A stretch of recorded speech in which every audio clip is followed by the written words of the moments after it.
उलमा उस वक्त थे जिन्होंने अपने कलम के जरिए से अंग्रेज के खून के गर्मी को ठंडा किया। यही वो उलमा थे जो अपने दरसगाह में बैठकर अपनी आवाज से अंग्रेज के हड्डियों को कमजोर किया है। इनकी तारीख तो पढ़ो, नफरत के भाषणों से नहीं बल्कि सच्ची श्रद्धा के साथ पढ़िए, इनके अंदर आपको वफादारी नजर आए। मौलाना यहया ने कहा कि खुदाई फैसला है।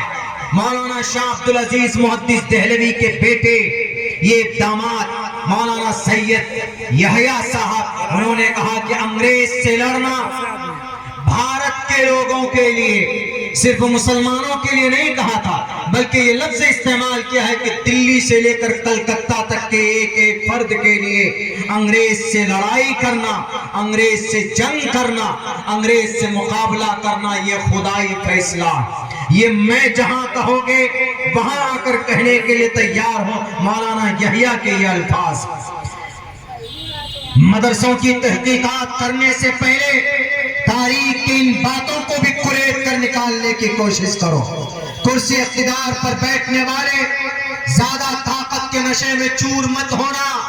बड़े बड़े सूरमा इस धरती में आए और चले गए, सबका खात्मा हुआ, और इस धरती के ऊपर आएगा एक बादशाह बड़ा ताकतवर, वो उसका भी खात्मा होगा, दज्जाल का खात्मा होगा। आज तो जदीद साइंस का इस्तेमाल हम करते हैं और तुम करते हो, दुनिया के लोग करते हैं, तो अपने आप को कहते हैं कि हमसे बड़ा कोई नहीं है, क्योंकि मॉडर्न साइंस हमारे पास है, टेक्नोलॉजी हमारे पास।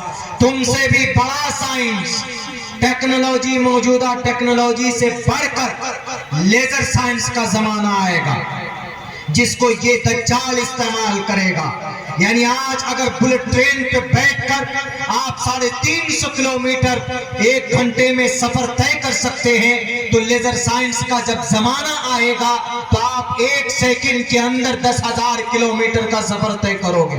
उस जमाने में भी अगर उनके ताकत को कोई मिट्टी में मिलाने वाला होगा तो एक आलिम दीन होगा जिसके सर पर टोपी और शक्ल पे दाढ़ी होगी। बहुत अच्छे माशाअल्लाह। तारीख की किताबों में ये बात महफूज नहीं, सीरत की किताबों में ये बात महफूज है, हमारे अहादीस की किताब के अंदर ये बात महफूज। इसीलिए हिस्ट्री को बदलने वाले और शक की निगाह से देखने वाले, ये जो दिन आप हमारे इस मुल्क हिंदुस्तान को मिला, तिरंगा हम लहराते हैं। आज एक सवाल भी बहुत ज्यादा घूम रहा है चारों तरफ कि बताइए कि तिरंगा को किसने डिजाइन किया। इस तिरंगा को डिजाइन करने वाली एक ईमान वाली खातून थी जो मुशर्रा थी, मतलब बुर्के में रहती थी, नकाब में रहती थी, सुरैया तैयबा माशाअल्लाह। She is belong to Hyderabad. ये तारीख है 1799 में देश का शेर शहीद हुआ। मैं पिछले साल भी बता चुका हूं वो कितने बड़े उलमा से मोहब्बत करने वाले थे, उसके साथ साथ इस मुल्क से मोहब्बत करने वाले।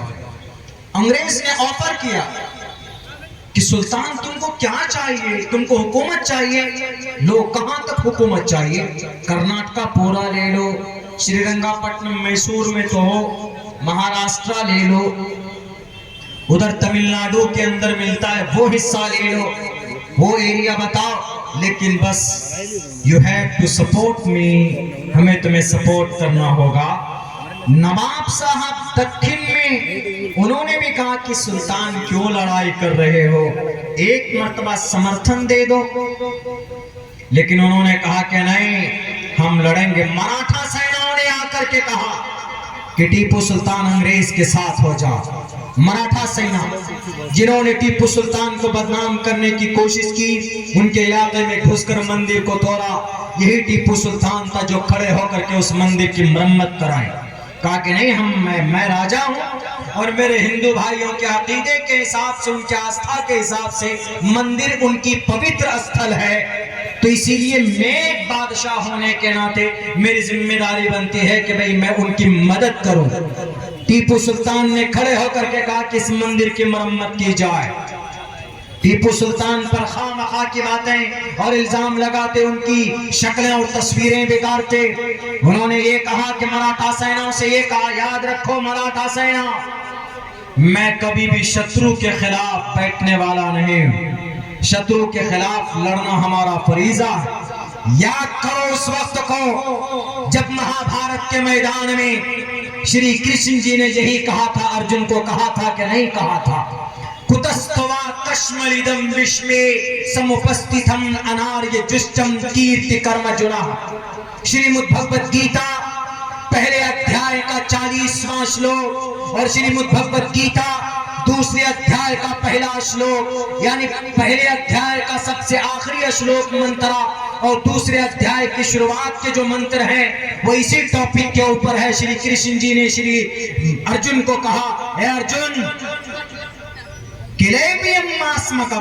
शुद्रो हृदय दौर्बल्यम कुतस्तवा कश्मलिदम विस्मे समुपस्थितम स्वर्गम कीर्ति कर्म जुनाहा।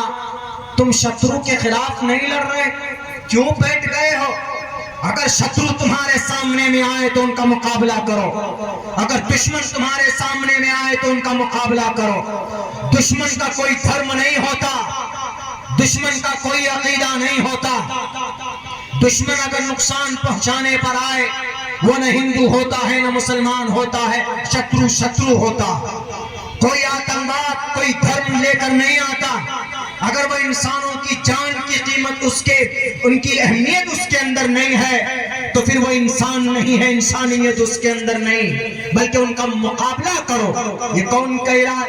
ये श्री अर्जुन को श्री कृष्ण जी कह रहे हैं। श्री कृष्ण जी का मतलब विष्णु के 8वें अवतार, यानी विष्णु इस जमीन पर इंसानी रूप धारण करके जमीन पर आए और मराठा नवाब साहब और अंग्रेज जैसे शत्रु को के खात्मे के लिए श्री अर्जुन को खड़ा किया था। उस जमाने में, उस वक्त में जैसे ये लोग थे वैसे उस वक्त में कौन लोग थे।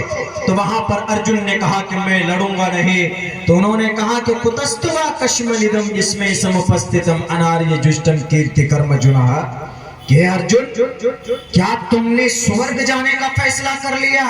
या बुज़दिली ने नपुंसक मत बनो, ये लफ्ज है, नपुंसक मत बनो, बल्कि शुद्रो हृदय दौर्बल्यम, अपनी बाजुओं में ताकत पैदा करो, तलवार उठाओ और मैदान में जितने भी कोरू सामने आए उनका मुकाबला करो। भूल जाओ कि वो तुम्हारे चचा, भूल जाओ कि वो तुम्हारे गुरु हैं, भूल जाओ कि वो तुम्हारे फूफा जी, भूल जाओ कि वो तुम्हारे गुरु हैं।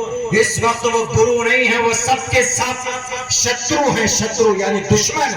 यही जवाब दिया था श्रीरंगापट्टनम मैसूर की धरती पर वहां के मराठा सेनाओं को और वहां के अंग्रेजों को, नवाब साहब को, और समंदर के पानियों से भी कहा था कि समंदर के पानी, अगर तेरे अंदर भी कोई, अगर तू भी मुकाबला करना चाहता है टीपू सुल्तान से, तो आ तू भी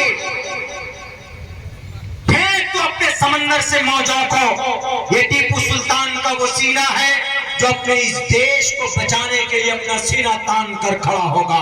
लाओ ऐसे जुमले, किसी माँ ने ऐसा बच्चा नहीं जना है भारत की धरती पर, ऐसा मुजाहिद जो टीपू सुल्तान जैसे अल्फाज अगर किसी के हो तारीख के अंदर तो पेश करो। किस लिए? इस देश को आजाद कराने के लिए 1799 में उनकी ये जुमले और उनकी ये मेहनत और उनकी ये कुर्बानी थी। तब उनकी कुर्बानी से भी 15 अगस्त 1947 को जाकर हमारा देश आजाद हुआ। ऐसे आजाद नहीं हुआ। आज तो जनाब हमारी प्रॉपर्टी को भी हथियाने की कोशिश कर रहे हैं लोग। आज पूरी दुनिया पागल है। ये क्या इस्लाम, ये क्या मुसलमान। अरे इस्लाम के अंदर इतनी अच्छाई है। हमारे उलमा तो अक्सर जुमे में, अक्सर मसाजिद में, ईदैन में बयान करते हैं, बेटियों के लिए पर्दे के ताल्लुक से बात करते हैं और सूद के खिलाफ बात करते हैं। इन सब के अंदर एक हिकमत है। अगर कोई हमारे आलिम दीन कहते हैं समाज की बेटियों से, समाज के बेटों से कि भाई अपनी निगाह की हिफाजत, अपनी आंखों पर कंट्रोल, अपनी उसकी हिफाजत करो, कुरान करीम की आयत पढ़कर समझाते हैं, बताते हैं, तो लोग और ये मीडिया वाले कहते हैं कि ये क्या इस मॉडर्न जमाने में व्हाट इज नीड टू से एंड दिस कमांड, इस हुक्म को सुनाने की क्या जरूरत है? जरूरत है। इस्लाम का कोई भी पैगाम फायदे से खाली नहीं है। बेशक अभी देख लीजिए कलकत्ता की धरती पर पीजी की एक तालिबा, एक छात्रा, पीजी मेडिकल की एक तालिबा, कलकत्ता की एक बहुत बड़ा